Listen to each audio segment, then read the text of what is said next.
I really love Legos. I also really love 3D printing. Are these two interests compatible, or are they mutually exclusive? Well, today I wanted to take a look at my London bus, the famous London double-decker bus, classic red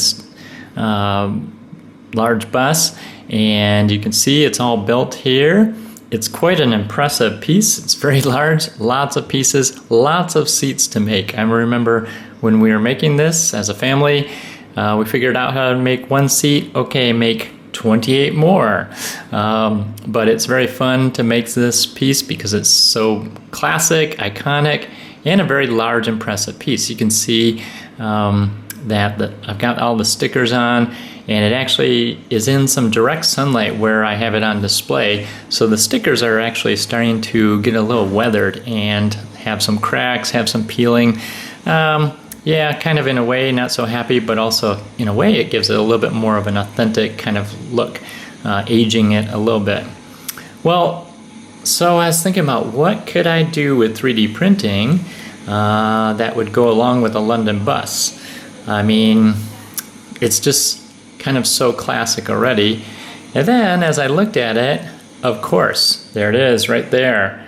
You can see in this photo here that we have Big Ben. And Big Ben would definitely be a great piece to go along with this London double-decker bus.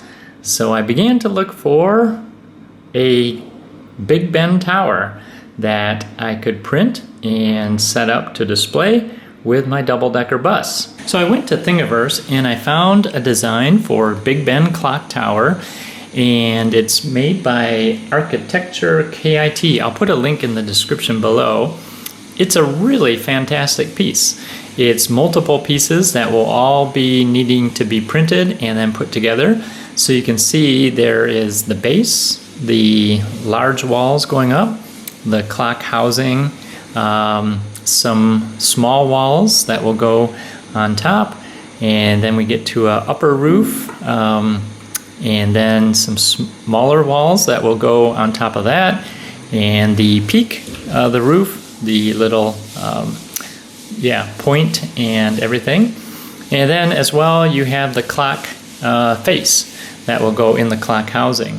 So in all, we have separate pieces, 1, 2, 3, 4, 5, 6, 7, 8. 8 different separate pieces, but of course you have multiple pieces as you go around the sides. So you have 4, 5, 6, 7, 8, 9, 10, 11, 12, 13, 14, 15, 16, 17, 18, 19, 20, 21 pieces. Some of the pieces you do have to print out 4 times. So when you take a look at it, figure out how many pieces are in the file. I think this one is just 1 piece in the file, where some of these it already had 4 pieces in the file already.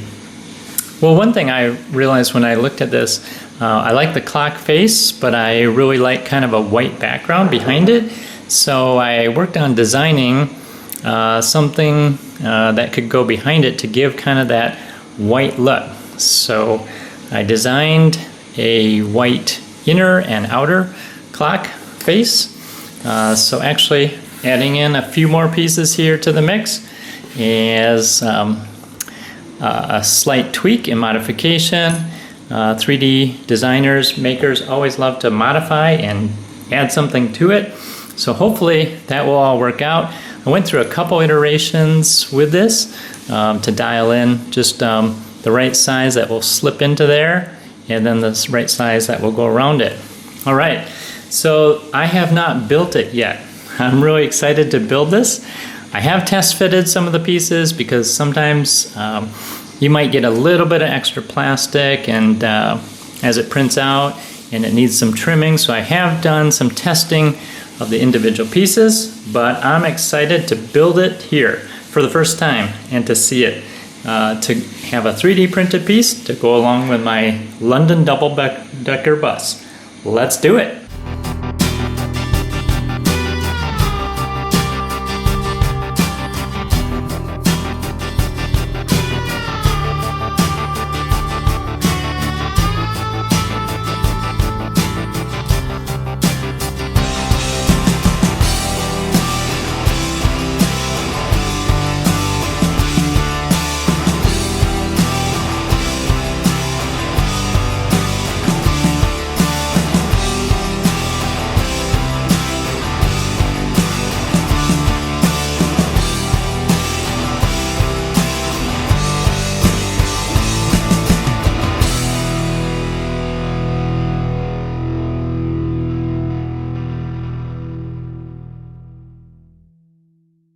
And here it is, all completed. All the pieces fit together and in place. It was true that as I began fitting pieces, I realized I had just test fitted single pieces into the base, but by having all 4 walls being put in, it created a little bit of interference down below. I had to do just a little bit of trimming to get the 4th wall in place. And also, yeah, before putting the clock face on, I needed into the housing, I needed to put my white inner and outer pieces on the clock and then press it in to the clock housing. Getting all the walls lined up was a little tricky, but this was fun to see it go together. What's unique is that it doesn't require any glue. It all slides in place and stays in place. And now we have it. We have our Big Ben clock tower with our classic double-decker red London bus. And I love combining 3D printing of pieces with Lego parts, especially the Creator Series vehicles that have been made, and how to make a cool looking display that involves both hobbies and complements them together. What do you think? What have you made? What other ideas can you think of to include 3D printing with Lego vehicles? All right, leave a comment below. Hey, if you enjoyed this video, if you learned something, please hit that like button. Also, we'd love to build our subscribers and grow our fans, so please subscribe down below as well. We really appreciate that and appreciate the support for our channel. Thanks a lot. Have a great day.